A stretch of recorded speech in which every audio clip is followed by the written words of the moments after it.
Alors, bonjour à tous. Donc aujourd'hui, on va assister à quelque chose d'assez exceptionnel. On va assister à la nuit de la science-fiction dans le cadre du Festival Lumière. Donc ça se passe à l'Halle, Tony Garnier, c'est là.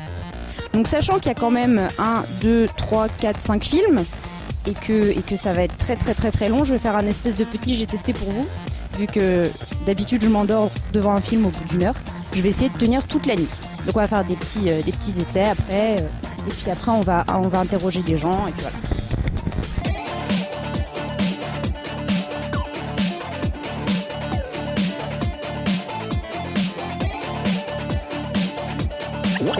Georges Méliès l'a pris au mot et il a trouvé que c'était une super idée et donc il va adapter Jules Verne et il va faire ce voyage. Vous allez voir une image, celle de la Lune avec un boulet de canon dans l'œil qui est resté pendant des dizaines d'années un peu représentatif du cinéma. Elle représentait l'idée qu'on se faisait du cinéma pendant en tout cas toute la période du muette et quand ce film est devenu célèbre.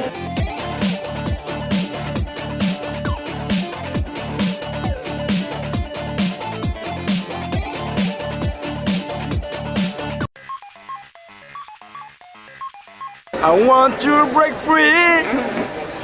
I want to break free.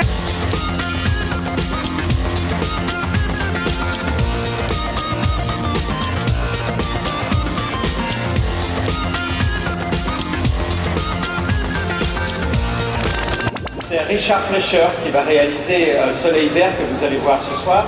Soleil Vert en anglais c'est Solent Green. Il réalise donc en pleine maturité, en 1973, à une époque où il y a la crise pétrolière, où il y a les premières pollutions et où vont commencer à émerger les premiers mouvements écologistes. Voilà, donc je vais vous laisser le regarder, j'insiste, il ne faut évidemment jamais rien dire, mais je voudrais attirer votre attention sur 2 séquences qui ont fait la légende du film, les fameuses pelleteuses humaines, parce qu'il y a trop de monde, donc on a besoin de pelleteuses humaines quand il y a des manifestations. Cette séquence avait beaucoup marqué quand le film était sorti. Et puis bien entendu la fameuse séquence de la clinique euthanasique à la fin du film, où on peut entendre la musique de Beethoven et de Krieg, cette séquence qui nous conduit inexorablement vers le monstrueux secret du Soleil Vert. Voilà, bonne séance.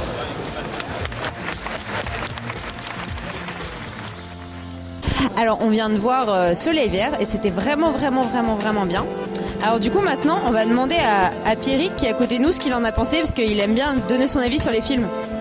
Alors Pierrick, qu'est-ce que tu as pensé de Soleil Vert ? J'ai trouvé que c'était un film assez prophétique dans le sens où voilà, ils peuvent montrer ce que les multinationales peuvent avoir de pire. Je pense que la vision est assez extrémiste mais finalement pourra peut-être se révéler être assez juste en fin de compte. Bon, on va peut-être pas manger les cadavres, mais en fin de compte, on mange bien aussi des saloperies qui finalement finissent par nous tuer. Quand on voit le nombre d'aliments cancérigènes qu'on trouve dans la nourriture. Non, je trouve que c'est assez touchant de voir Charlton Heston qu'on a toujours trouvé super réac dans un film comme ça, et lui dire que Dieu c'est de la merde. Je trouve que c'était assez couillu de la part de Richard Fleischer. Donc on va voir District 9 de Neil Blomkamp, qui est un réalisateur néo-zélandais. La particularité de District 9, pour ceux qui l'ont vu, vous le savez, c'est que c'est un blockbuster américain avec tout ce qu'il comporte comme effets spéciaux, les technologies récentes, notamment les images de synthèse avec les extraterrestres, et ce qui est très rare, combiné avec un film d'une résonance sociale et politique assez évidente, comme par exemple des thèmes qui sont abordés dans le film, comme la xénophobie, comme les dangers d'une science à tout craint, ou comme les dangers d'un État trop dépendant des multinationales. District 9 de Neil Blomkamp.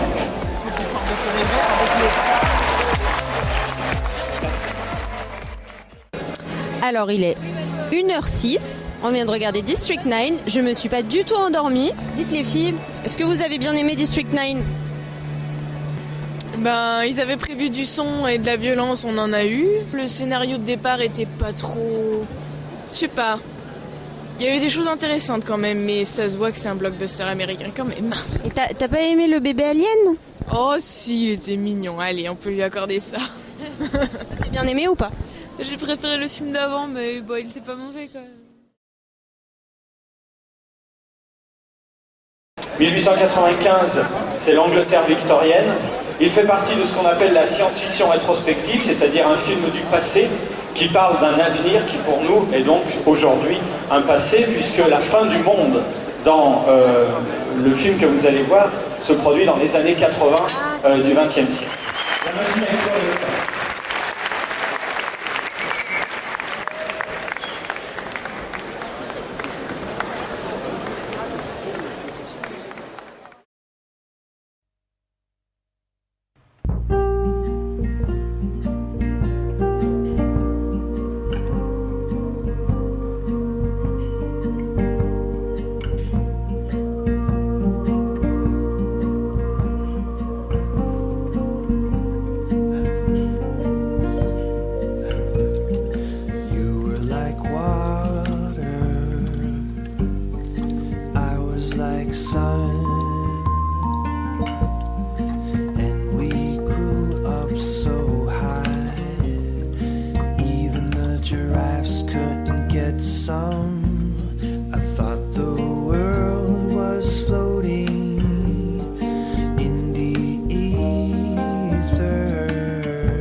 Spectacle complètement étourdissant et hypnotique qui fait partie des 2 ou 3 films qui ont changé l'histoire du cinéma.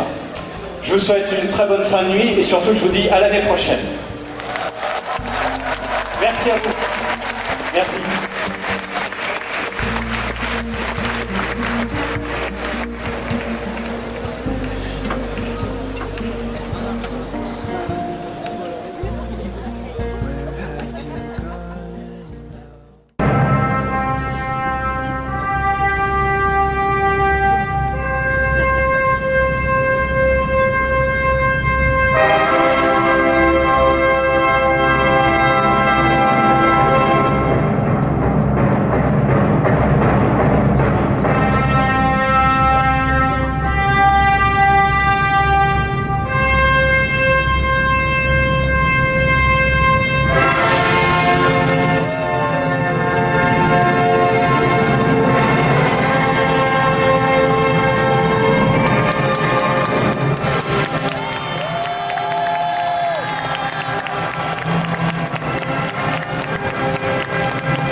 Il est 6h du matin et j'ai très sommeil et j'ai pas tenu mon pari parce que je me suis endormie devant 2001 qui est long.